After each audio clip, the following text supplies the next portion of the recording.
This is not Whatifsville, but it is Mel in the middle. And we have that idea someday to write a book. Whatifsville. Whatifsville. Yeah. By But that's Andrew for- Frimblesberry. Illustrated by Deacon Mel. Fantastic. And I'm the editor, right? I'll tell you when Amber. I messed up. Yeah. Amber. Amber. And everybody who watches Mel in the Middle is going to know all of that. Oh, It's going to be what is- fantastic. I know. But as much as we love to imagine about Whatifsville, we got to get down to reality and deal with a question that I really don't know what's coming. And maybe this time around, Maybe summer. Don't be silly. or does it shift right back to Andy once again? Yeah. Don't worry. I'm sure I'll take over. I could be the mayor of Whatifsville. This as is long like as Summer tells me I'm the mayor. yeah. This is like, last week's all about softball. Really, the way we do things here at Mel in the Middle, it's T-ball. Andy's the T. That's good. That's beautiful. He just gets the ball ready. I no longer want to be on this if I'm the T. And then I whack it. And it hits you right here, Mel. Right in the gut and leaves the mark. We get the Mel statement. Oh, Summer, that's a great idea. Summer, that's a fantastic point. That's right. So I'm glad we let got me tee it up. Yeah. Are you ready? Tee it up. So Mel, we were talking earlier, and I had a question for you, and then I stopped and said, nope, that's for Mel in the middle. Oh, yeah, Right? So, right. So here's how I'd like to frame it. Mel, if Summer was starting a small group at your church, okay, and she came to you and said, Mel, I want to start a Bacon for Jesus small group, right? Yeah. She loves bacon. And Andy'd have the t-shirts. And not B-A-C-O-N, but B-A-K-I-N-G. Yeah, it could be either way. It could You know be what? any of I them. could put bacon In the baking. baking. That's fantastic. Ooh. I love it. All right. So if Summer's going to start a bacon small group, and she comes to you and says, Pastor Mel, can I do this? And you're like, yeah, sounds like a great idea, right? That we'd love the church to smell like bacon every single Thursday night, right? And so she comes to you and you give her the okay. She does her first night. You say like, oh, Summer, how'd it go? How was it? We smelled the bacon. She's like, oh, Pastor Mel was great. It was me and one other person, and we just had a great time. Mm-hmm. What would your reaction be? That's great. Great, right? If the next night she comes up to you and she says, oh, Pastor Mel, it was awesome. It was me and 3 other people. What would your reaction be? Oh, wonderful. Right? If she comes up to you the next night and says, it's me and 10 people, your reaction would be, Look all the cookies I'm going to get. yeah, that's exactly right. Like, this is going to benefit me, right? If this goes on for a couple of months and, she's at 10, 12, 15, it's going, and all of a sudden you come up to her a couple of months later and she says, Pastor Mel, it was great. It was me and 8 people. What would your reaction be? I say keep on going. Keep on going. And if the next time she comes up to you and she says, Pastor Mel, it was me and 5 people, what would you say? Just as well, as long as the bacon keeps that output. As long as the cookies keep all about the coming, right? bacon. Right. But if the next time she comes up to you and she says, Pastor Mel, it was just me and one other person. What are you going to say to Summer? I think I would ask, you still feel good about what you're doing? It's not about the size as it is this what you feel called to? Excellent. And if she answers you, I'm really worried. Pastor Mel, first it was really good. Everybody was coming. Everybody was a part of it. Right? But then I started doing more devotion with the baking, and then some people started dropping off, and now we're down to one person. I'm really feeling it, and I'm really worried about this whole thing. What would you tell her if all of a sudden it became this is really weighing on her? I would say, what do you feel more led to do? The aspect of the baking or the devotional? Because this may have provided an opportunity to get a person into a discipling relationship. I think It would be something I would put in her court and decide, as God leads, what to do with that baking hour or 2 hours. So you would be able to... More like 5 at my house. You'd be able to look at her and say, like, hey, Summer, this is still about what do you think God's called you to be about? All right, now, Summer. I like it. I love that too. I love that whole thought process up and down, right? But in the normal church world, right, that you've experienced, that we've experienced, right? Yeah. If the numbers are going up, what usually is the response of people? I mean, they're excited. Yep. Super excited? This must be blessed. We're promoting it. Must be Good thing. blessed. Yay. Blessed. But when the numbers start going back down on the other side of the mountain, what is the normal reaction? In decline. Yeah. What are they doing wrong? Yep. What's going on? Maybe we should monitor it. So if we're doing the same exact stuff, right? Summer's pulling out a pound of bacon, frying it up, making a cake, putting it on top of the cake, right? And it's the same thing, and then she's giving a devotional thought, right? Like we know she can give, right? And it grows on the front side. She's still doing the exact same thing, and it's going down the back side. What would we look to as the problem? Oh, numbers. I mean, we'd say, we would gauge it by numbers. I think that's the first thing we would do. That's the superficial thing we would do at first. I think we would try to tweak everything. We'd look at it and say, well, maybe you should do this kind of baking, or maybe you should change this, or maybe you should change that, or you know, maybe we should talk to the people and find out why they left, and blah blah blah blah blah. So this thought that I was going to ask you a question about, right? We were talking about. I asked you the question. So now that we're officially in recession, what do we do, right? So my question to you is, what happens with church recession? Right? That's a good question. Oh, we're trying to clear it up and make it not look like recession, do we? What happens? Wow. What happens when we're like this and then we're like this for 2 months? Right? Two consecutive quarters of going down, right? What do we do with those moments? Because I love what you said. I love how you answered it on the front side, right? I would love to sit under you or any pastor who that really was their thought process. Yeah. But I think we know enough about church, right, to know that that's not what happens, right? That's not how this whole thing works, right? What happens is, as long as things are going up, we're good. Yes. But when things start going down, when church recession hits, right? We start, I love what Summer said, and she needs to expand on it. We start tweaking things, right? What was a great idea? A great idea that was working? A great idea that went from 1 to 3 to 10 to 15, whatever it was. That we were all about that, promoting it, talking about it from the pulpit, talking about how unbelievably, like amazing Summer is. Like what an entrepreneur of small groups she is. Like it's fantastic. But then it starts going down on the other side, and all of a sudden everybody's questioning Summer.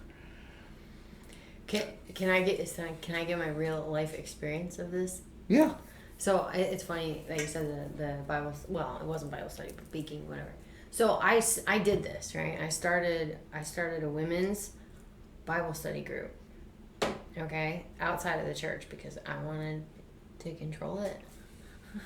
So I made it. I said, listen. It was like a while back, probably a year.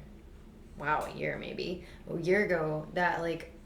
I said, there's a lot of this stuff going on, right? No, it was like when Russia stuff started. And I said, people are asking about, Ezekiel and end times and Gog and Magog. And everybody wants to know, like, where we're at, what's going on. So I'm like, you know what? I got up at church and I was like, any of you women that want to study, like, Bible prophecy and you want to know, like, what's really going on in the world, I'm like, come to my house. We're going to have a Bible study. And that's what we're going to focus on. We're going to focus on the scary, right now stuff no one wants to talk about, that you're not going to hear at church. It's not going to be like, oh, let's study. Like, no, we're going to get into it, right? So I was like, okay, we'll see. So, like, a couple people came. And then, like, they were like, oh, this is really, really good, right? And then a couple more people came. And then I got to the point where I had 8, I think, was like the most people squished into my couches, right? I had 8, and I was like, oh, wow, this is a lot.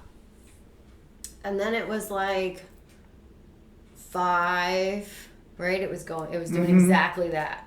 It was going back down. Now, the whole time, I didn't change anything.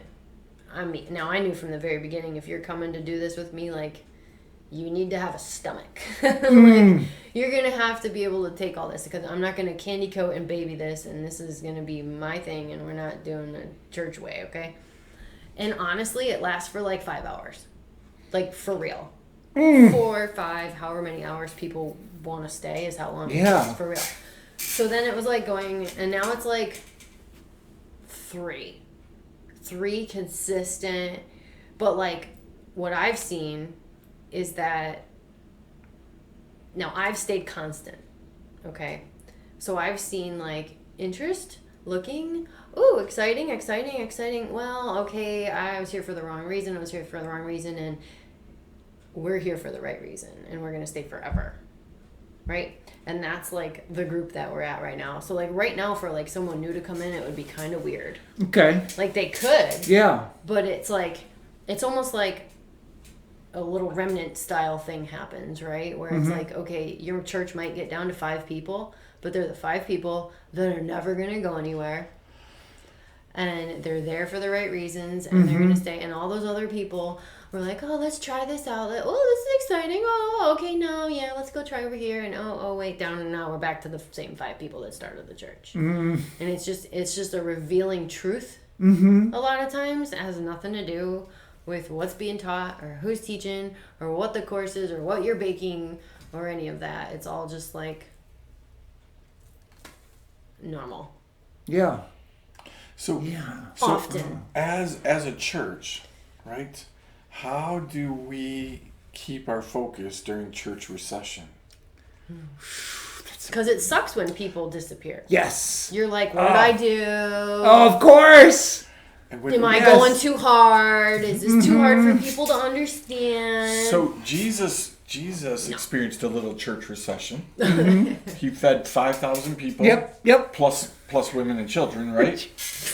And then at the end of it, he gives them a little teaching about eating his flesh and drinking his blood, right? And then what happens to those 5,000 people? It shrunk. Right. Significantly. So much so that he looks at his disciples and he asks them, are you going to leave me too? Right? Yeah. So at the same time, Jesus experienced it because he fed 5,000, 4,000, had major crowds. But when he was on the cross and when he was in the garden, it was just him. In the garden, he couldn't even get 3 people to stay awake for him. Right? Not for 1 hour. Just him. So Jesus knows what church recession is all about. He knows that, hey, you can get them with food, and you can get them with light teaching, and you can get them with miracles, and you can get them with all this stuff. But when the tough stuff comes, they're going to go down the other side, right? How do we view church recession so that we're not afraid of losing people when the hard teaching comes? Wow. Right, so one last example. So Mel, you did camp this week, right? This last week you did camp, and you spoke on what?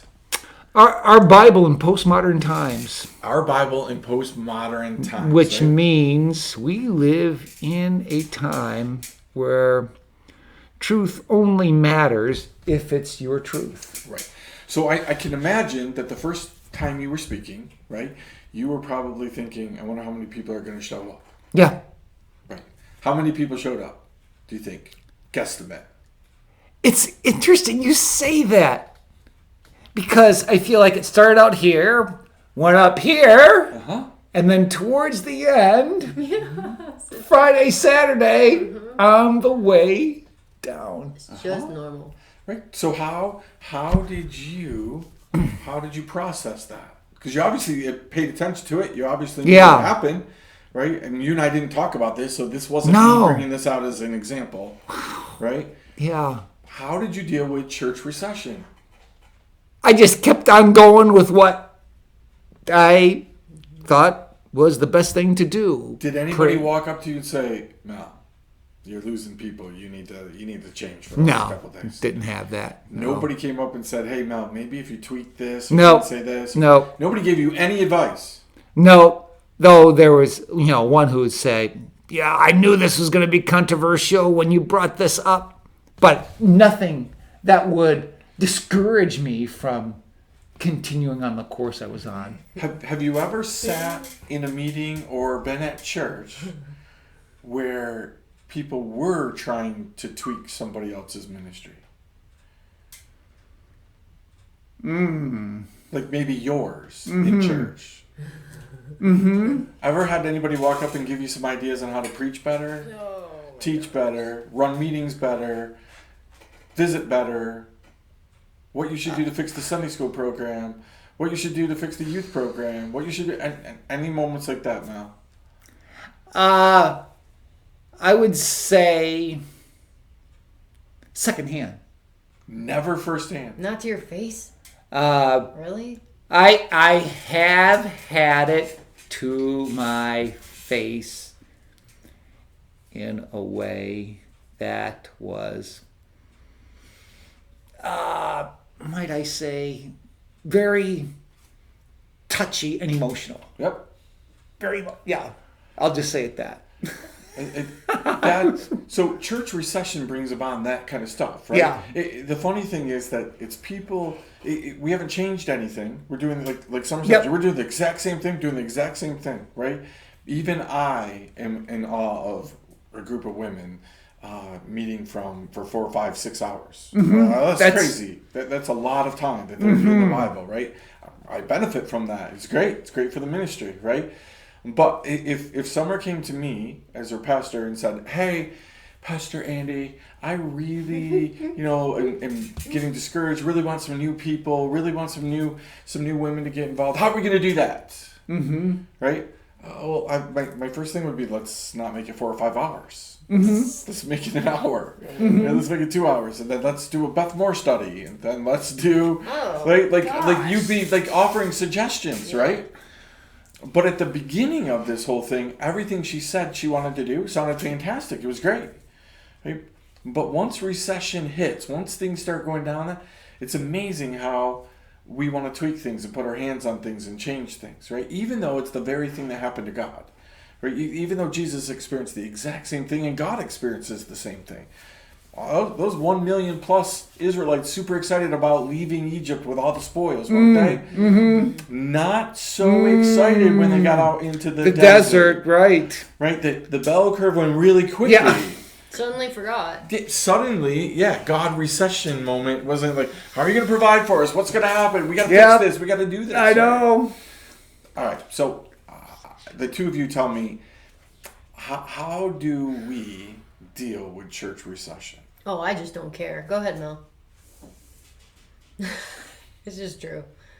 Because the only reason I think anybody really cares, because, at first you have we're not reaching people, but that's not really why church cares about recession. They care about money. And they're instantly like, oh, we can't stay open. We can't do this. We can't do this. We can't feed you. We can't feed you. Like, that's the real reason anybody cares about church recession. And that would not faze me. I'd just say, do we trust God or we do not trust God? Yes. Summer, that's so super. If we keep doing the right thing and we have 5 people, is God going to feed us? Can God only feed us if we have 300 people? He can't feed us if we have 5? Isn't that easier? So, I just don't care. If they come, if they go, it doesn't matter. Adios. Nice knowing you. Hope you're good. We'll be here if you ever want to know Jesus, okay? Like, come on back. But, I'm sorry. I just don't care. Isn't it funny? Because the key to that right there is to realize what God told Moses, right? They're not rejecting you. They're rejecting me, right? And if we have that, church recession is a little bit easier to go through when we have that mindset. When we realize that it's not us that people are rejecting necessarily. They're rejecting the things of God. Yeah. Right? If we're praying about it and we're seeking God, right, and God has given us these things to do, right? You're getting ready for VBS tonight. If you get 0 kids, what happens to the morale of your church? It would plunge. It would plunge, right? if tonight you get 30 kids, 40, 50, 60 kids, what would that do to your church? You wouldn't believe the height of excitement that would be. Right. If tomorrow night you go from 30 kids to 5 kids, what does that do? We would say, what did we do wrong? Mm-hmm. That's... And and that's valid. You should. Yeah. You should evaluate yourself and say, okay, you should every day anyway. God, am I doing the right thing? Am I doing what you want me to do? And if the answer is yes. If tonight, after all the preparatory work you've done, if tonight there are no kids, God forbid, right? But if there are no kids, what does that really tell you about your church or about your children's ministry, about VBS or about anything? What does it tell you anything? If there are no kids tonight, does it say anything about your obedience to God or any of that stuff? Yeah, I think it may indeed. And I wonder if it also would have something to do with not so much kids ministry directly, but is there something else in the church that could be stifling it? Meaning,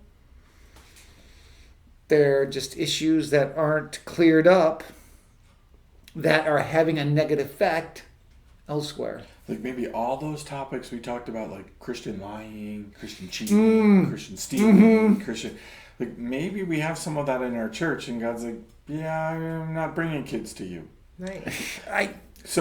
Again, we have a lot of churches in our area that have empty classrooms. Yep. No Sunday schools, adult youth, empty youth programs, all this stuff, right? Christian recession has hit them very, very hard, right? The first thing we do is usually go like, okay, did we do anything wrong? But eventually we end up usually getting to a point where we get a little defiant and say, no, it's not about us, it's the culture and the people, and they don't want anything, right? Mm-hmm. But that doesn't fill our churches back up, right? Right. But how do we negotiate through so that we're willing to really evaluate, hey, is there something wrong in our church, right? How do we become AI moments, right? Where we go out to fight the battle, we get Bible school all ready to go. There are no kids, right? And all of a sudden we go, okay, all right, who's got sin in their tent? Right? Like that's the initial response from Joshua is, okay, what did we do wrong? Right? What happened here? God said there's sin in the camp. I would say, wait, did we ask God if we should do this VBS at all? Ooh. See, that's would he have said no, and that's why there's no one here? Yeah, I mean that's like, ooh. You hit it because I think the aspect of prayer, not just individual prayer, but corporate prayer, praying with one another about these matters. That's what we so desperately need. So, Mel, in the middle question, ready? Okay. Did you all pray about whether you were to do VBS or not?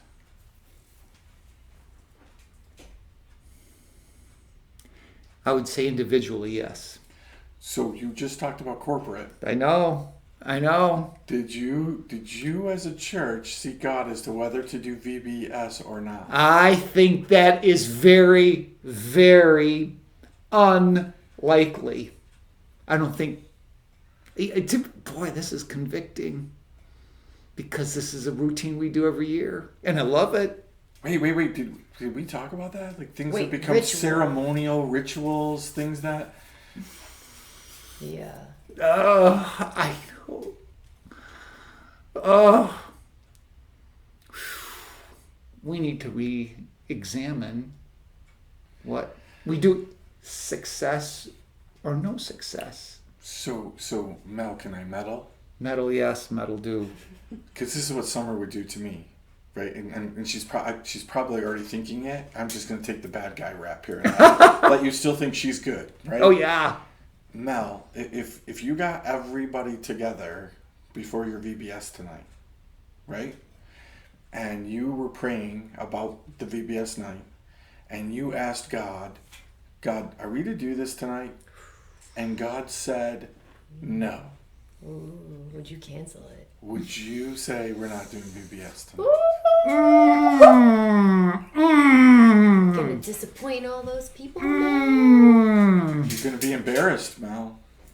Yeah. I've told my friend to do that with her kids and her husband. I said, You better do it.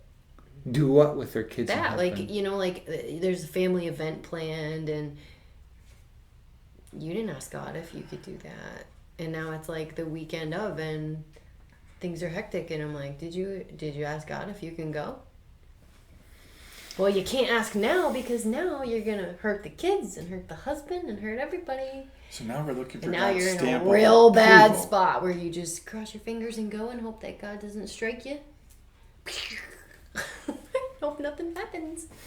Hope that 36 people don't die like in AI. Right? Yeah, or 85 because of David and the priest and the bread and all the stuff. Like, yeah, people die. Like, that's extreme, but it's true. So really, here's the question that will get you off the hot seat into the right. Have a good VBS.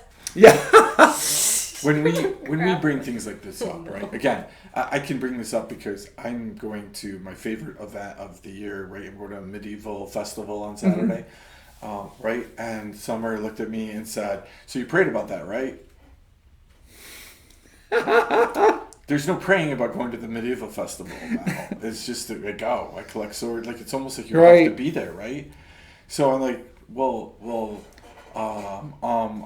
and so then I started praying about it, right? And much to my relief, God has said, I have something for you there. And he actually even explained, like, hey, this is how you learn and you see and you watch and object lessons, and I need more Mel in the middle stuff. So you can go, right? But really, there was that moment where I'm like, I don't really want to ask, right? Because I don't want to let Timothy down, and I don't want to let his friends down. Like, say, like, hey, we're not going, right? Like, we're not going to do this. So I think that what we do, though, is we get away from, and we say kind of what you said, which is, yeah, we need to do better at that next time. Right? We need to do better next time. We'll ask God for next year. But as pastors, right? Don't the three of us have to lead differently?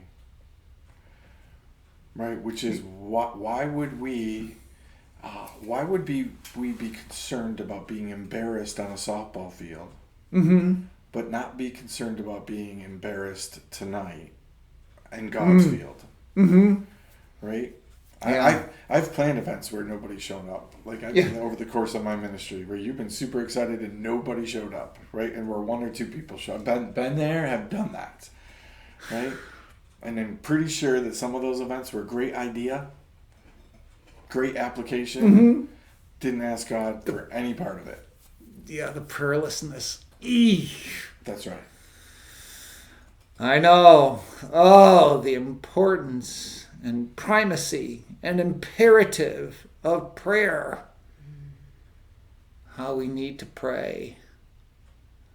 Oh, Lord, help us to know, realize, to pray before we act. We think. We entertain these ideas in our mind. They all sound so good and great, and we just launch ahead without first consulting. Help us, O Lord, to consult first with you before we act, before we go to what's planned. Help us, I pray, to be led by your Spirit, to pray it up before we go about. In Jesus' name, amen. So Mel, this comes out on Saturday, or next Saturday, or whenever it comes out. People are going to want to know what happened at Bible school. What happened at Bible school? So we'll give them an update. Yeah. Andy might just show up at your VBS. You never know. I may very well just show up at your VBS. Oh my gosh. Yes. All right. Oh, see you next time on Whatifsville. No, Mel in the Middle.